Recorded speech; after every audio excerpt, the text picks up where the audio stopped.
नमस्कार, बिहार चुनाव की नंबर 1 डिबेट शो में आपका बहुत बहुत स्वागत है। मैं हूं आपके साथ शिप्रा झा और बहस चुनाव की में आज बहस महिला मतदाताओं को लेकर, जो चुनाव में बेहद अहम हो जाती है। मतदाताओं का वो तबका जिसे आधी आबादी कहते हैं। बिहार विधानसभा चुनाव से ठीक पहले सभी राजनीतिक दल महिला मतदाताओं को साधने में जुटे हुए हैं, पर इस मामले में सब पर भारी पड़ते दिख रहे हैं मुख्यमंत्री नीतीश कुमार। कल यानी कि 26 सितंबर को प्रधानमंत्री नरेंद्र मोदी और मुख्यमंत्री नीतीश कुमार महिला रोजगार की सबसे बड़ी योजना की शुरुआत करने जा रहे हैं। पीएम मोदी और सीएम नीतीश कुमार जैसे ही एक बटन दबाएंगे, ठीक वैसे ही बिहार की 75 लाख महिलाओं के खाते में 10-10 लाख रुपए आ जाएंगे।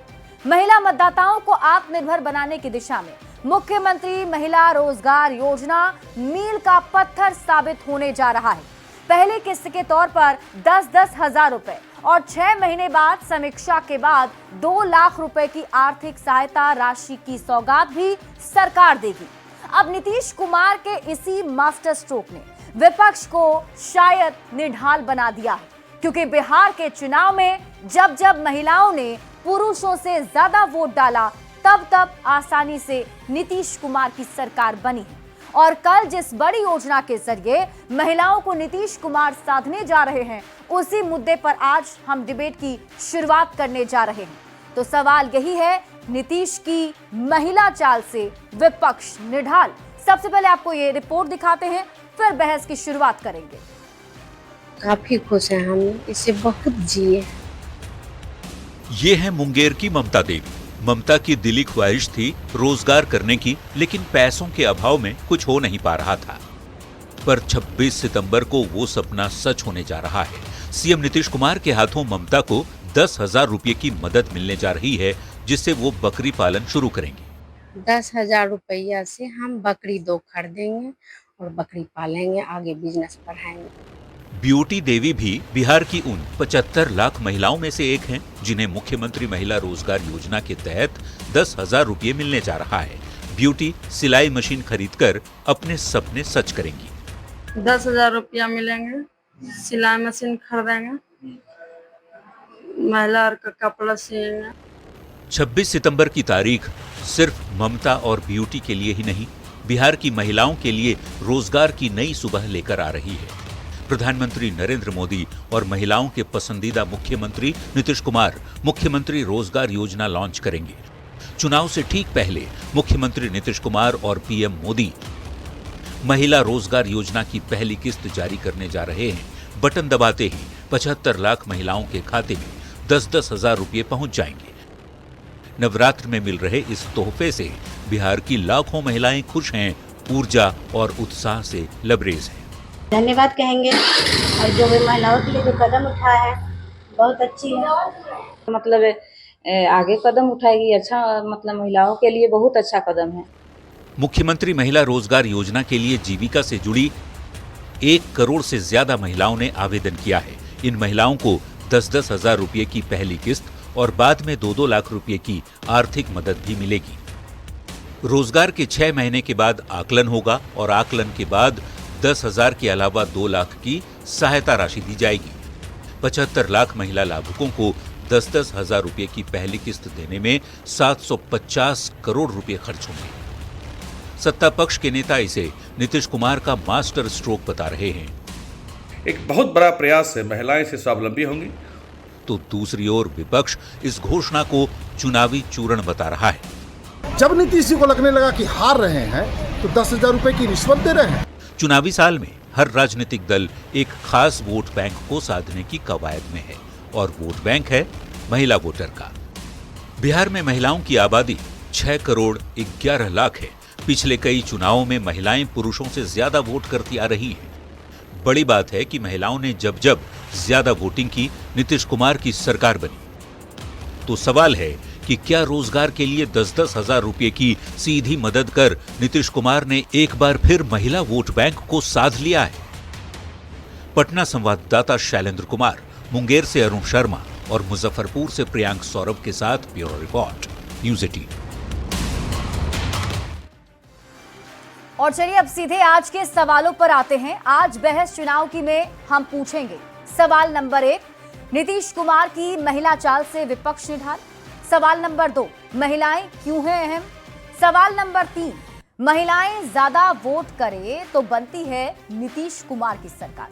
सवाल नंबर 4, नीतीश कुमार के मास्टर स्ट्रोक से विपक्ष बेचैन। सवाल नंबर 5, चुनावी साल में सभी दल महिलाओं को साध रहे हैं और इसी पर आज हम करने जा रहे हैं बहस। इन्हीं सवालों के इर्द गिर्द आज ये बहस होगी और शुरुआत सबसे पहले आपको करते हैं, मेहमानों से आपका परिचय करा देते हैं। आज हमारे साथ इस बहस में शामिल हो रहे हैं सत्ता पक्ष से जेडीयू प्रवक्ता मनीष यादव जी हमारे साथ जुड़े हुए हैं, बीजेपी प्रवक्ता कुंतल कृष्ण जी हमारे साथ जुड़े हैं, विपक्ष से कांग्रेस के प्रवक्ता असितनाथ तिवारी जी हमारे साथ जुड़े हैं और सीपीआईएमएल के प्रवक्ता कमलेश शर्मा जी भी हमारे साथ जुड़े हैं। इसके अलावा राजनीतिक विश्लेषक के तौर पर प्रियदर्शी रंजन हमारे साथ ज्वाइन कर रहे हैं। आप सभी का बहुत बहुत स्वागत है। शुरुआत सबसे पहले कांग्रेस के प्रवक्ता असितनाथ तिवारी जी आपके साथ करते हुए, क्योंकि कल का दिन सभी महिलाओं के लिए, खासतौर पर बिहार की जितनी महिलाएं हैं उनके लिए यादगार दिन बनने जा रहा है। एक बटन दबाते ही 10-10 हजार रुपए महिलाओं के खाते में चले जाएंगे। वो महिलाएं जिन्होंने सरकार से कहा कि हमें रोजगार करना है, तो सरकार ने उनकी मदद करने के लिए ये बड़ा ऐलान किया और अब कल इसकी शुरुआत भी हो जाएगी। अब जब महिलाएं खुश होंगी असितनाथ जी, तो एनडीए के नेता भी तो खुश होंगे ना, महिलाओं के लिए काम कर रहे हैं तो महिलाएं 10,000 रुपए मिलने से खुश होंगी। पिछले 20 वर्षों में जिस हुकूमत ने 20 बार पटना की सड़कों पर आशा दीदी, जीविका दीदी, आंगनवाड़ी सहायिकाएं, आंगनवाड़ी सेविकाओं को घसीट घसीट कर लाठियों से पिटवाया, वो महिलाएं चुनाव से ठीक पहले 10,000 रुपए पाकर बहुत खुश हो जाएंगी और बाद में जब ये इन रुपयों की वसूली सरकार शुरू करेगी तब महिलाएं ये सारी बात जानती हैं। बिहार की महिलाओं को पता है कि पिछले 20 वर्षों में उनके साथ क्या हुआ है। बिहार की महिलाओं ने देखा है राजधानी पटना की सड़कों पर अपने घर की महिलाओं को घसीटकर लाठियों से पिटाते हुए। इसलिए ये महिलाएं 10,000 के लालच में नहीं पड़ने वाली कि मतलब बहुत लालची महिलाएं हैं, चुनाव से पहले 10,000 रुपया मिल गया तो अपना वोट बेच देंगी। वोट खरीदने के लिए पैसे दिए जा रहे हैं क्या? सवाल तो उसी तरह उठ रहे हैं कि भाई नीतीश जी ने 10,000 रुपए दे दिए तो महिलाओं ने उनको वोट दे दिए। मतलब बिहार की महिलाएं वोट बेचवा हैं, वोट बेचने के लिए बैठी हैं बिहार की महिलाओं के लिए। तो नीतीश जी ये जान लें कि जी हाँ बोलिए। नहीं, मैं ये कह रही हूँ महिलाओं के लिए नीतीश सरकार ने क्या क्या काम किए हैं ये तो आप भी जानते ही हैं, इसे किसी से छिपाया भी नहीं गया है। सबको पता है कि महिलाओं को पंचायत चुनाव में 50% का आरक्षण नीतीश सरकार ने दिया, 35% का आरक्षण सरकारी जॉब में महिलाओं को मिल रहा है। अभी वृद्ध महिलाओं के लिए पेंशन की राशि बढ़ा दी गई है, साइकिल योजना हो, पोशाक योजना हो, मुझे लगता है लगातार बहुत लंबी लिस्ट है इसकी असितनाथ जी। इसलिए बढ़ा दी गई क्योंकि हमने घोषणा की कि हमारी सरकार बनेगी तो हम 2500 रुपए देंगे। अच्छा। और ये इन्होंने क्या किया, 400 रुपए से बढ़ा के 1100 रुपए कर दिया, क्योंकि इनको इस बात का डर था कि ये सरकार में आएंगे 2500 देंगे तो चलो कुछ बढ़ा के हम भी देख लेते हैं। फिर भी पूरी हिम्मत नहीं जुटा पाए, 1500 कर देते, 2000 कर देते, हम तो 2500 देने वाले हैं। और महिलाओं को पता है कि हम आएंगे तो 2500 रुपए उनको हर महीने देंगे और उसकी वसूली नहीं होगी। ये जो 10,000 रुपए कल जा रहे हैं ना अकाउंट में, इसकी वसूली होगी। ये बैंक का कारोबार चलाने का धंधा है, एक ऐसा बिजनेस है जिसमें महिलाओं को, बिहार की महिलाओं को ब्याज के चंगुल में फंसाने की कोशिश की जा रही है। एजेंट बन गई है सरकार, बैंकों का एजेंट, एक साहूकार बन गई है सरकार, जो साहूकार बिहार की महिलाओं को ब्याज के चंगुल में फंसाने जा रही है। हम वो करने नहीं जाएंगे, हम 2500 रुपए तमाम महिलाओं को देंगे। मनीष जी हमारे साथ जुड़े हुए हैं, जेडीयू प्रवक्ता, आई थिंक बेहतर वो बता पाएंगे। मनीष जी देखिए शिप्रा जी, अभी कांग्रेस के प्रवक्ता कह रहे थे कि चुनाव के पहले महिला के वोटरों की बोली लग रही है। बार गजब है भाई, लेकिन हम इनसे एक चीज समझना चाहेंगे कि मापदंड दोहरा नहीं होनी चाहिए। जरा झारखंड में जो ये घोषणा किए थे जरा बताएंगे, झारखंड में ये सरकार में कब घोषणा की गई थी? दिल्ली में चुनाव के पहले किसने घोषणा किया? महाराष्ट्र में किसने किया? भाई जहां जहां चुनाव होता है तब तब कांग्रेस को वहां के लोगों की चिंता होती है और ये प्रवचन दे रहे हैं कि चुनाव के पहले नीतीश कुमार जी कर रहे हैं। नीतीश कुमार जी वोट की चिंता नहीं करते हैं, वोटरों की चिंता करते हैं। और महिलाओं के लिए अगर किसी ने बिहार में काम किया है तो आदरणीय नीतीश कुमार जी। महिला हरदम आदरणीय नीतीश कुमार जी के साथ है। इसी बिहार में जो महिला घर से निकलना नहीं बेचारी चाह कर भी नहीं निकलती थी, नीतीश कुमार ने सबसे पहले सुशासन का मॉडल कायम किया। और बिहार में आज कितना बजे रात में आप देख सकती है, कहीं भी महिला एकदम आसानी से आ जा रही है, कहीं कोई दिक्कत नहीं है। वो आदरणीय नीतीश कुमार जी मुख्यमंत्री बनते ही पंचायत चुनाव में 50% आरक्षण दिया, जो बात की आप चर्चा भी कर रही थी। नगर के चुनाव में लड़कियां स्कूल कैसे पहुंचे, नीतीश कुमार जी ने साइकिल दिया, वस्त्र दिया, भोजन दिया, और ग्रेजुएशन पास करने पे 50,000 की राशि, जरा नोट कर लिया जाए आशीष नाथ तिवारी जी, 50,000, और इंटर पास करने पे 25,000, सरकारी नौकरी में 35% आरक्षण। जब नीतीश कुमार जी के नेतृत्व में बिहार की महिला आगे बढ़ रही है, उसके बाद नीतीश कुमार जी ने जीविका गठन किया, जीविका दीदी, 1,40,00,000 महिला लगभग जीविका से जुड़कर अपना सामाजिक और आर्थिक उत्थान कर रही है। तो इन लोगों के पेट में पीड़ा हो रही है। दरअसल कांग्रेस पार्टी के नेता हो या राष्ट्रीय जनता दल, इनके महिला उत्थान का मतलब होता है प्रियंका गांधी जी, सोनिया गांधी जी, इंदिरा गांधी जी।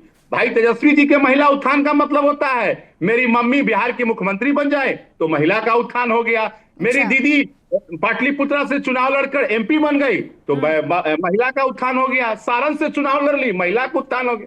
उधर महिला का उत्थान ये है, और नीतीश कुमार जी का उत्थान है कि वो नेतृत्व कर रही है, प्रमुख बन रही है, जिला परिषद बन रही है, इंजीनियर बन रही है, डीएसपी बन रही है, दरोगा बन रही है, शिक्षक बन रही है। देखिए अभी इन्होंने गिना दिया कि नीतीश सरकार ने महिलाओं के लिए क्या क्या किया है। और देखिए अब जब महिलाएं खुश होंगी, सर तो सिर्फ महिलाएं खुश नहीं होंगी, पूरा परिवार खुश होगा।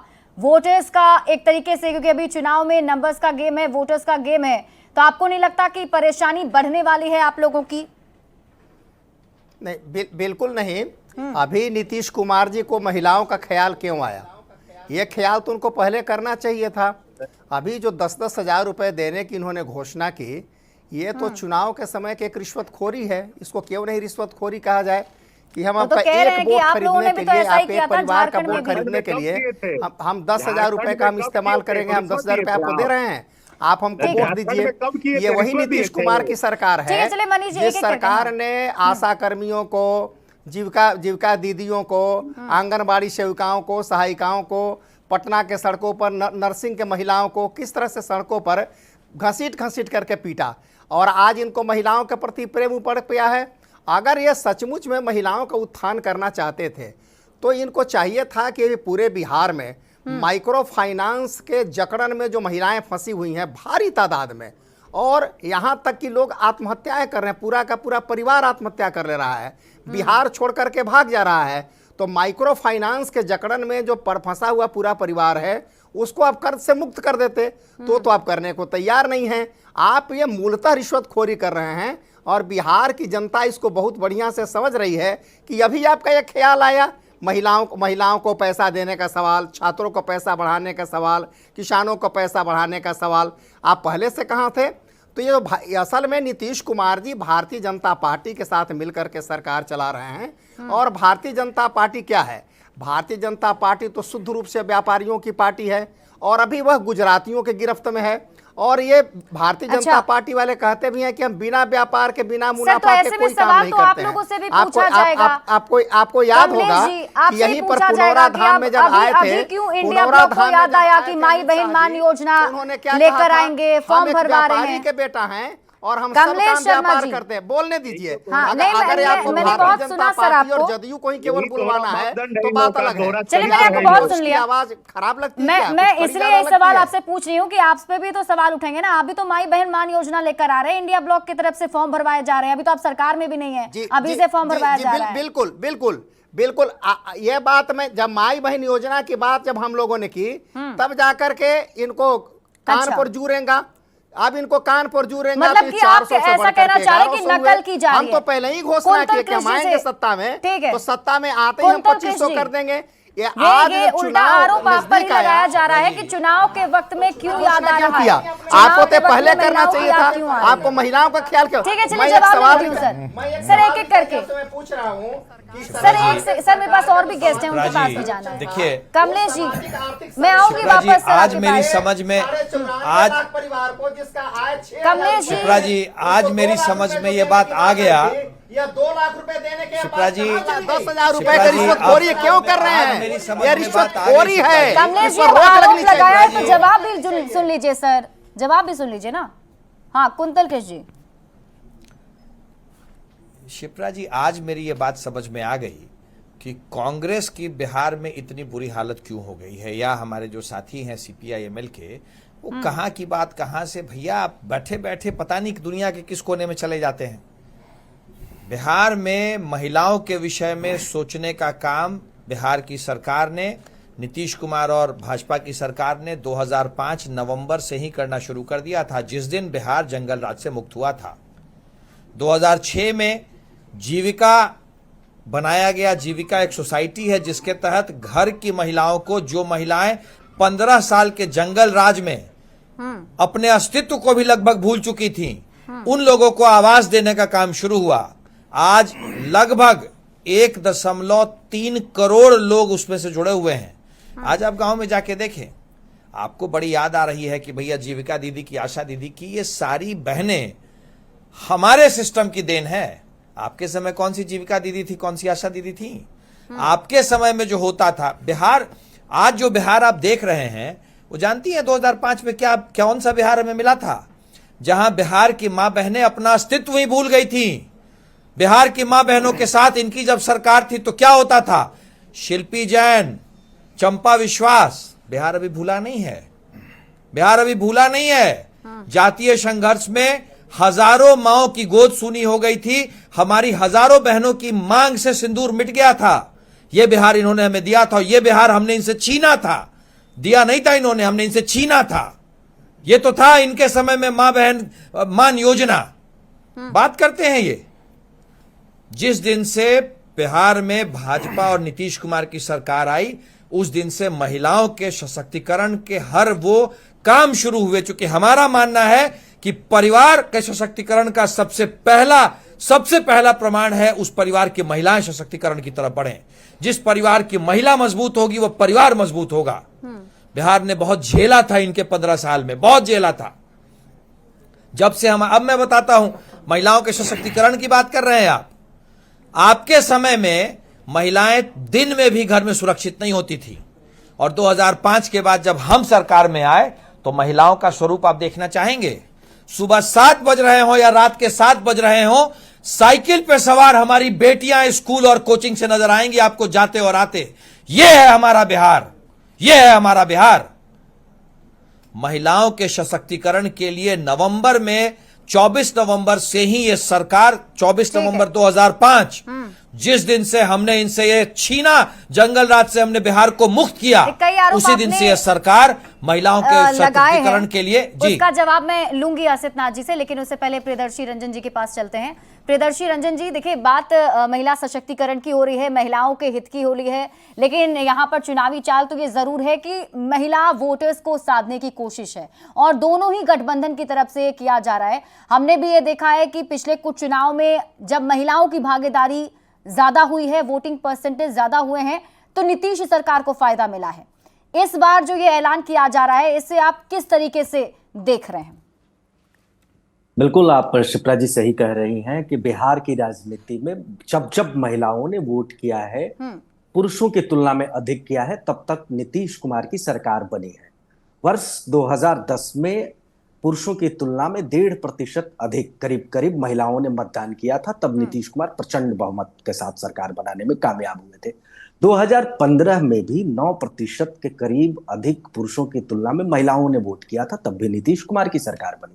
और 2020 में भी भले ही जनता दल यूनाइटेड की सीटें घट गई हों, लेकिन पुरुषों की तुलना में 5% अधिक महिलाओं ने वोट किया था, तब भी नीतीश कुमार की सरकार बनी। और इस मामले में मैं बिहार को बड़ा ही अच्छा राज्य मानता हूं, और मानना भी चाहिए कि देश स्तर पर पहली बार लोकसभा चुनाव में वर्ष 2019 में महिलाओं की तुलना में पुरुषों की तुलना में महिलाओं ने अधिक मतदान किया था। जबकि ये ट्रेंड बिहार में वर्ष 2010 से ही चल रहा है राज्यों के चुनाव में, जब महिलाएं अधिक सशक्त होकर के उभरी हैं और वोट कर रही हैं। तो निश्चित तौर पर, और देश का भी मिजाज समझ लीजिए, जो वोटिंग पैटर्न है वो बिल्कुल बदल चुका है पूरे देश का।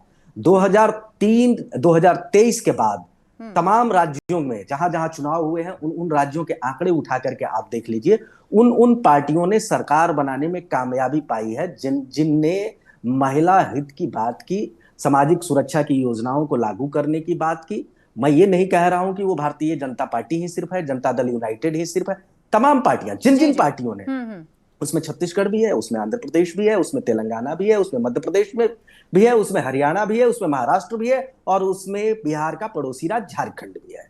हेमंत सोरेन सरकार ने भी महिलाओं को चुनाव से पहले किस तरीके की योजनाएं की बात की थी, किसी से छुपा नहीं है। तो जो चीजें चल रही हैं, जो महिलाओं की बात करेगा वो राज करेगा वाले फॉर्मूले पर देश लेकिन बिहार में फिलहाल की स्थिति में आपको क्या लग रहा है, महिलाओं के ज्यादा हितैषी आपको कौन दिख रहे हैं दोनों गठबंधन के हिसाब से, अगर अभी देखा जाए तो? वायदे दोनों ओर से हैं, वायदे दोनों ओर से, दोनों लेकिन हाँ, जिन्होंने किया है पहले क्रेडिट उनको जाएगा। ये सच है कि नीतीश कुमार ने महिलाओं को 50% पंचायती राज में आरक्षण दिया जी, और मानिए या मत मानिए, बिहार में महिलाओं, नीतीश कुमार के अगर कार्यों का उल्लेख होगा अब तक के शासनकाल का, तो उसमें अगर विवेचना की जाएगी तो उसमें तमाम चीजों का उल्लेख होगा। उसमें अगर नीतीश कुमार के अच्छे कार्यों की गिनती होगी तो उसमें महिलाओं के उत्थान के लिए जो क्या होगा प्रियरंजन जी, देखिए जिसमें महिलाओं के कहने पर शराबबंदी लागू की थी नीतीश सरकार ने, कर दी, और इसके आड़ में देखिए जिन जो कार्य हुए हैं, घूंघट प्रथा एक जमाने में इस देश के लिए समस्या थी। नीतीश कुमार ने नहीं कहा कि हम घूंघट प्रथा खत्म कर देंगे, लेकिन महिलाएं काम पर गई तो घूंघट खुद ब खुद खत्म हो गया। 800 कुछ महिला पुलिसकर्मी थी। चलिए आसितनाथ जी से पूछ लेते हैं जी। आसितनाथ जी, देखिए एक एक करके अब इन्होंने भी बता दिया कि अगर देखा जाए नीतीश कुमार के पूरे कार्यकाल में तो महिलाओं के लिए सबसे ज्यादा काम नीतीश कुमार ने बिहार में किया। आप इससे इत्तेफाक रखते हैं कि नहीं रखते हैं? देखिए प्रियदर्शी जी ने एक बड़ी अच्छी बात कही कि महिलाओं का वोटिंग परसेंटेज बढ़ा है, ये बिहार की सच्चाई है। 2010 में नीतीश कुमार जी की जदयू को 115 सीटें आई थी। 2015 में महिलाओं का वोटिंग परसेंटेज बढ़ा तो सीटें घटकर हो गई 71, और 2020 में और वोटिंग परसेंटेज महिलाओं का बढ़ा तो नीतीश कुमार जी की जदयू की सीटें हो गई 43। तो महिलाओं का वोटिंग परसेंटेज जैसे जैसे बढ़ता गया, नीतीश कुमार जी की सीटें वैसे वैसे घटती गईं। 115 से 43 तक जदयू का पहुंचना, हाँ, इसमें महिलाओं का बहुत बड़ा योगदान है, उनकी वोटिंग का बहुत बड़ा योगदान है। 43 सीटें क्यों आई है आप भी जानते हैं। 2020 के विधानसभा चुनाव में क्या हुआ था? 2024 का भी लगे हाथ चर्चा कर ही दीजिए आसितनाथ जी। लोगों ने वोट नहीं दिया था इसलिए 43 सीटें। हुआ क्या था, लोग वोट देंगे तो अधिक सीट आएगी, वोट नहीं देंगे तो कम सीट आएगी। इसमें कौन सा रॉकेट साइंस है? और सुनिए अब महिलाओं के प्रति ये सरकार कैसे काम करती है। 2018 में 16,920 महिला उत्पीड़न के मामले बिहार में दर्ज हुए। अच्छा। और 2022 में हो गए 20,222।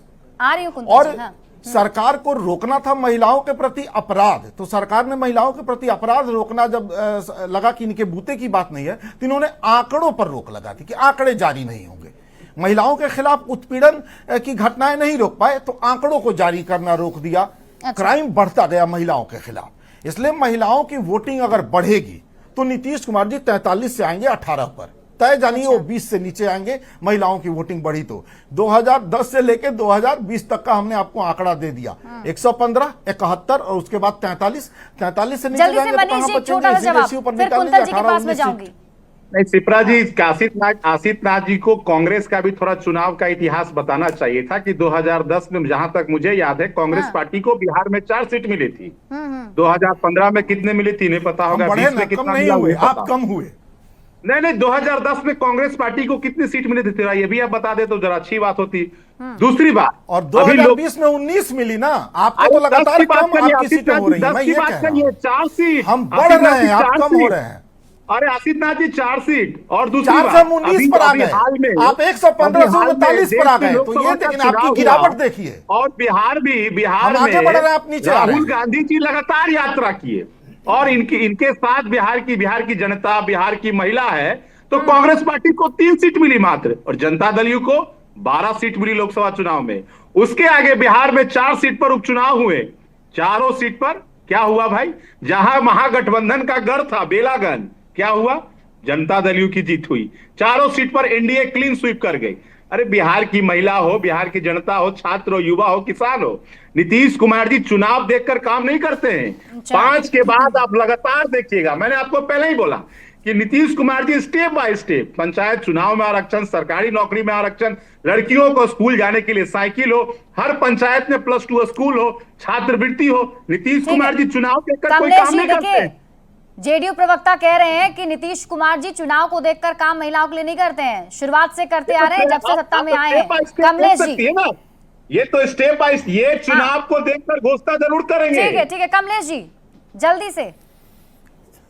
हाँ, जदयू प्रवक्ता जो बोल रहे हैं या जो भारतीय जनता पार्टी के जो हमारे प्रवक्ता मित्र बोल रहे हैं कि बिहार में महिलाएं बहुत सुरक्षित हैं, तो ये बताने की जरूरत नहीं। हमारे कांग्रेस के जो प्रवक्ता मित्र ने जो आंकड़ा दिया, मैं आंकड़ों के बारे में नहीं बोलूंगा, लेकिन मैं कहना चाहूंगा कि मुजफ्फरपुर से लेकर के समस्तीपुर, सीतामढ़ी, पटना और आप नालंदा में देखें किस तरह से महिलाओं के शरीर में कील ठोक करके मार दिया गया। रेप की घटनाओं में लगातार वृद्धि हो रही है, महिलाएं असुरक्षित हैं। पटना के गांधी मैदान के पास जब कोई सुरक्षित नहीं है और कोई पारस हॉस्पिटल में सुरक्षित नहीं है, पटना के रामकृष्णा नगर में कोई सुरक्षित नहीं है, तो कोई सुरक्षित कहाँ रहेगा? ये पूरे असुरक्षा में बिहार को उन्होंने डाल दिया है। सुरक्षित पटना मनीष जी एक करके वो भी बोलेंगे सर, उनको बोले दीजिए पहले, फिर मैं आती हूँ। हाँ कमलेश जी, तो ये मैं कह रहा हूं कि मैंने पूरे बिहार को उन्होंने असुरक्षा में डाल दिया। और सही बात तो यह है कि आंकड़ों की जो लोग बाजीगरी करते हैं, बिहार के असली सवाल क्या है? महिलाओं का विकास तो बिहार के विकास के साथ जुड़ा हुआ है।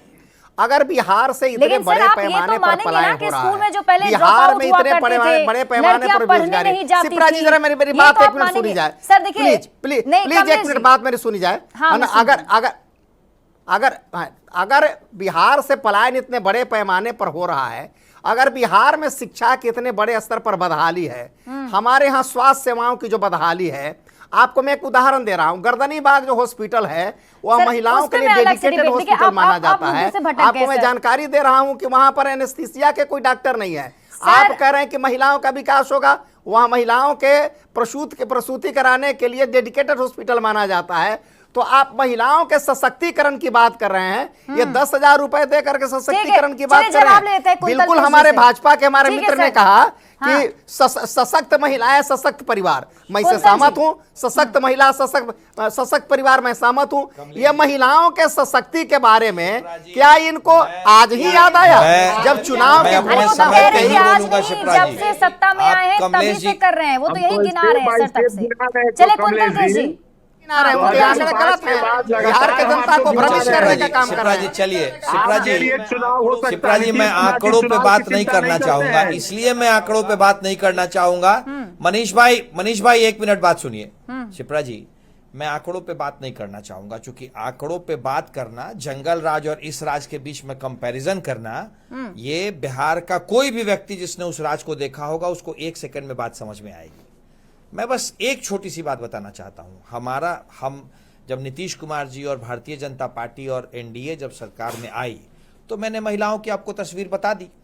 हमारी बेटियां सुबह 7 बजे, अगर आप शिप्रा जी पटना आ जाएं या आप 2006 की भी फुटेज उठा के देख लें, किसी को कहें, सुबह 7 बजे हमारी बेटियां घर से निकलते हुए आपको साइकिल पे पोशाक में स्कूल जाते दिखेंगी, और शाम के 7 बजे 8 बजे भी वो ट्यूशन से पढ़ते वापिस आते दिखेंगी। रात के 12 बजे मैं निवेदन करूंगा कि आप अपनी टीम को भेजिए, पटना में जो मरीन ड्राइव बनवाया है हम लोगों ने, उस पे महिलाएं अपने परिवार के साथ, बच्चों के साथ बेखौफ घूमते दिखेंगे।